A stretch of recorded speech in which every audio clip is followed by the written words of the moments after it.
Nimeona kuna baadhi ya sehemu watu wakiwa wameandika na kuzungumza kwamba huyu Traore hakuja tu bila sababu, ila amekuja kwa nguvu ya Mungu. Ni kama mfano, ni kama ameletwa na analindwa na mkono wa Mungu, kwa sababu amejaribiwa zaidi ya mara moja katika majaribio ya kuuawa, lakini pia katika majaribio ya kupinduliwa, na amekuwa akiokolewa katika njia tofauti tofauti. Tumeona sehemu wanasema kwamba ng'ombe alizuia msafara ambao huko alipokuwa kuelekea Traore ni kama kulikuwa kumeenda kuandaliwa kitu ambacho kingeweza kuhatarisha hata maisha yake. Kwa maono ambavyo ulivyo, kama unavyofahamu mtumishi, kwa haya majaribio yote na vizingiti vyote ambavyo Traore amekuwa akivivuka, ni kweli kwa namna yoyote Traore inaweza ikawa analindwa na mkono wa Mungu? Inawezekana, kwa sababu watu anaowaongoza ni watu wa Mungu. Biblia inasema kwenye kitabu cha Mwanzo sura ya 1 mstari wa 26, Mungu akasema na tumfanye mtu kwa mfano wetu na kwa sura yetu, akatawale. Tumfanye mtu kwa mfano wetu na kwa sura yetu. Kwa hiyo mtu amefanywa kwa mfano wa Mungu na kwa sura nani? Kwa hiyo kumbe mtu ni wa Mungu, na jicho lake Mungu limemwangalia mtu wake, limeangalia watu wake. Traore watu wanaowaongoza ni watu wa Mungu. Kwa Mungu ametaka kuwatendea haki watu wake, akawaletea mtu mwenye haki katika nchi ya Burkina Faso. Lakini pia Traore ameletwa na Mungu kuwa mfano kwenye bara lote la Afrika. Wa Afrika tujajitambua kujua Mungu anatafuta nini kwetu. Hata hatujajitambua kujua Mungu anataka tufanye nini. Ila mambo tumeyapeleka sana kisiasa, tumeyapeleka sana kisayansi. Lakini haya mambo tunayaona akina Traore, akina Magufuli, hawa watu walikuja kiroho. Mungu amewaleta kwa kusudi wawe elimu. Nitole mfano, Magufuli miaka 5 aliyokaa madarakani alitufanya wananchi 1% robo 3 ya Watanzania kupata elimu na kufunguka ufahamu wetu, tukajitambua na tukajua nchi yetu ni nchi gani. Na hiyo elimu hata mtu afanye nini hawezi kuifuta kwenye vichwa vya Watanzania. Kwa sababu gani? Iligongewa muhuri na Mungu katika ulimwengu wa roho, na watu hawatambui. Watu hawatambui. Kwa hiyo Traore naye kaletwa baada ya Magufuli kutoweka. Ameletwa Traore kwenye nchi ya Burkina Faso. Amekaa kwenye kiti cha Burkina Faso, lakini kakaa kwenye kiti cha Afrika nzima, kwenye ulimwengu wa roho. Hawe elimu kwa ajili ya Afrika. Hafundishe utawala wa Afrika, uongozi wa Afrika. Hafundishe siasa za Afrika. Viongozi wa Afrika watambue, wananchi wa Afrika tujitambue, Afrika tujitambue kwamba tuna uwezo wa kujitawala sisi. Sio mpaka tuende kutegemea kwa wazungu. Rasilimali tunazo za kutosha, madini tunayo ya kutosha. Na hao wazungu ndio wanaokuja kuchuma huku kwetu, kwa hawana kitu tena. Na ndio wanaotusababishia matatizo makubwa kama tunavyoona wenzetu wa Kongo. Wanavolia, wanateseka. Zile vita zijashindikana kumaliza, lakini wanashika kidogo kidogo. Kwa sababu gani? Wao wenyewe ndio wanasababisha watu wafe. Kwao wanalinda wananchi wao, wako tayari wananchi wao wafe. Lakini kwetu sisi wananchi kufa kama manyani, wakachukue mali. Sasa Mungu anatuletea viongozi kama akina Traore, kama akina Magufuli, kama akina Sankara, kama anatuletea watu wa namna hiyo wenye uthubutu, wasiotegemea. Wanaonyesha wananchi wao kwamba tuna uwezo wa kujitegemea, tuna uwezo wa kujiongoza sisi. Mali tunazo, utajiri tunao sisi, wa maskini kama wanavyosema sisi ni maskini. Unajua mtu akitaka wewe ukae ni maskini, ukienda hata kumuuliza, ndugu yangu, wewe umejenga nyumba nzuri nyumbani kwako, na mimi nilitamani nijenge nyumba kama hii. Hivi nyumba yako wewe ulivyoijenga umetumia kiasi cha shilingi ngapi? Atakwambia atakwambia nimetumia milioni 200, kumbe katumia milioni 20, kwa sababu anajua milioni 200 kwako wewe ni ngumu kuipata, huwezi kuipata kwa sababu hataki uijenge kama ya kwake. Atakwambia nimetumia milioni 200. Akatisha tamaa, akuvunje moyo, yani akufanye uwepo tu. Ndo utegemee kuishi kwenye nyumba za wengine. Uone kwamba haiwezekani. Haiwezekani, yani yeye anakuonyesha haiwezekani, ndivyo walivyo wazungu. Okay. Kwetu wao wakija huku wanatuonyesha kwamba haiwezekani sisi kujiendesha kwenye bara letu Afrika. Haiwezekani sisi tukajenga bara letu sisi wenyewe. Haiwezekani tukajiongoza kwamba kila kitu tutake kwao. Umeona? Wanakuja wanatuambia sisi hatuna demokrasia, lakini kwao penyewe angalia wanavyovuruga.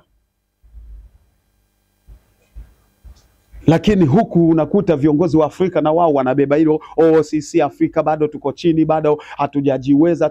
Hujajiweza wapi? Una madini, una kila kitu. Una misitu, una maziwa, una bahari. Kila kitu kipo. Hujiwezi kwa lipi? Kijana huyu Traore kaletwa na Mungu aonyeshe. Ndio maana alizuia akasema mitumba yoyote itakayotoka kule kwa wazungu, hao watu weupe, isikanyage kwenye nchi hii. Isikanyage. Sisi tuna uwezo wa kujitengenezea hapa.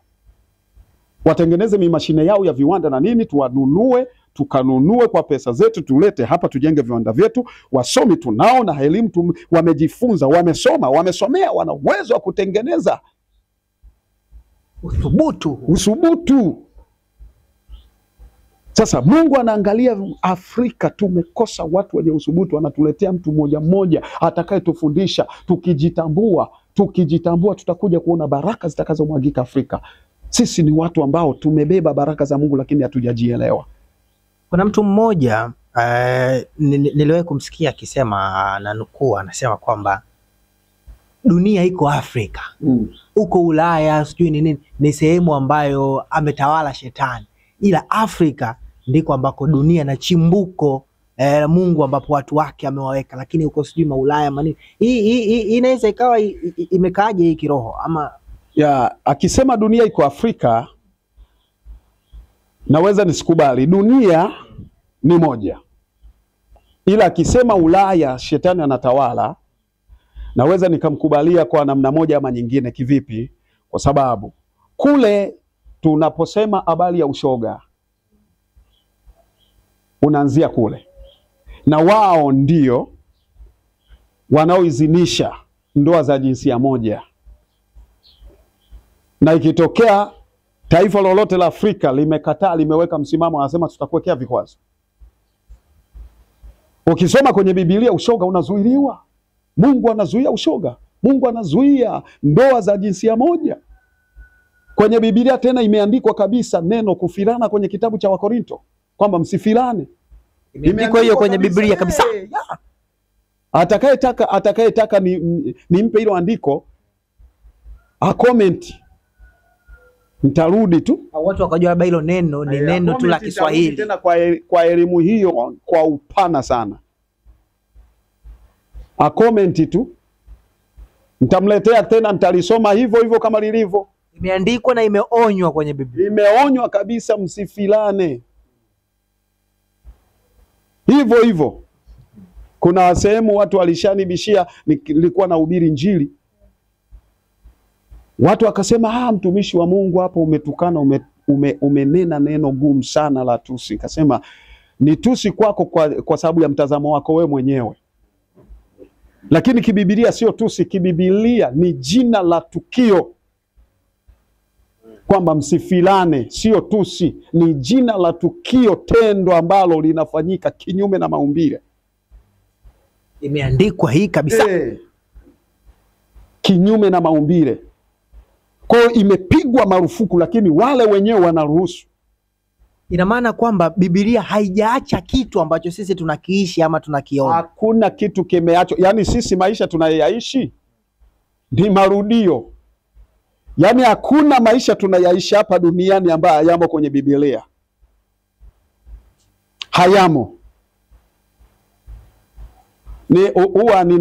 Huwa nina darasa la kufundisha la kufundisha uchambuzi wa Biblia na uhakiki wa maandiko matakatifu katika tafsiri sahihi, huwa nina wanafunzi wanasema, mchungaji, kumba kuna maisha tunayaishi ambayo yamo kwenye Biblia. Ambia wewe ulifikiri kwamba wewe ni mjanja kuliko Biblia. Yaani kwenye Biblia kuna geni. Maisha tunayaona leo haya, Biblia ilishasema. Lolote baya linalotendeka limezuiliwa kwenye Biblia. Lolote zuri linalofanyika limeruhusiwa kwenye Biblia. Na limeandikwa vile. Kwa haya maisha ya uzinzi, uchawi, ushirikina, mapenzi yao ya jinsia moja, kila kitu kimeandikwa na kudadavuliwa kwenye Biblia. Kila kitu kimeandikwa. Mfano, nikupe mfano. Unaona vijana sasa hivi wananyoa hii wanaita kiduku. Unaijua kwenye Biblia imeandikwa? Hapana. Imo kwenye Biblia. Lakini watu hawajui. Kwanza neno kiduku halijatokana, neno kiduku sio lugha, sio jina la hiyo fashion. Okay. Jina la hiyo fashion inaitwa denge. Denge ndio jina halisi. Ndiyo. Denge. Msinyoe denge katika pembe za vichwa vyenu. Ndio Kiswahili fasaha. Yaani kwa maana ya kunyoa pembeni. Afu kuchonga. Sasa mtu akitaka kuelewa anatakiwa ajue waliokuwa na nyoa denge hawa walikuwa ni watu gani, watu wenye sifa gani, akina nani. Ndio mtu anaweza kuelewa kwamba kwa nini denge ikazuiliwa, kwa nini kiduku kikazuiliwa. Lakini hivi vyote vimeanzia wapi? Kule kwa wazungu, na wakaleta huku Afrika sisi tukadaka, tuelewi. Ndio maana huyu aliyesema kwamba kule shetani anatawala ana sababu zake za msingi, kwamba fashion zote, mambo yote, uchafu mwingi sana ambao sisi tumekuja kuupokea huku Afrika umetoka kwao. Kwa ndo nafikiri na mtazamo wake ndo ukatengenezeka hapo kwamba dunia ilihamia Afrika, kule kwa wazungu hamna dunia tena. Okay. Nafikiri hapo ndo alipotoa mtazamo wake kwamba dunia ilihamia Afrika, kule kwa wazungu hamna dunia tena, shetani ndiye anayetawala tu. Kutokana kule matendo mengi kutokana na matendo wanayoyafanya. Sasa kama shetani, na ni kweli shetani anatawala kwa asilimia kubwa nchi za Ulaya. Kwa asilimia kubwa. Sasa kama shetani anatawala kule, wewe Afrika, na shetani apendi mahala ambapo imekaa haki. Wewe angalia hata mtu wa Mungu, mtumishi wa Mungu yeyote ambaye anasimama kusema ukweli, uone namna anavyotakiwa na watu. Tena watu ambao unakuta wana heshima zao ndio wanaomwataki. Hawataki aseme ukweli. Okay. Wanataka kumuua, wanataka mfunge, wanataka mfungulie kesi za uongo, wanataka wamharibu kwa sababu ameisimamia haki, anainena haki. Kwa Traore anatakiwa na wazungu kwa sababu wazungu hawataki haki Afrika. Kwao wanataka haki, ila Afrika wataki haki. Waitawale. Wanataka kuitawala, kuinyonya. Na ndio maana sisi wanaendelea kutufanya tujione sisi hatujiwezi. Ukitaka kumjua adui yako, muangalie mtu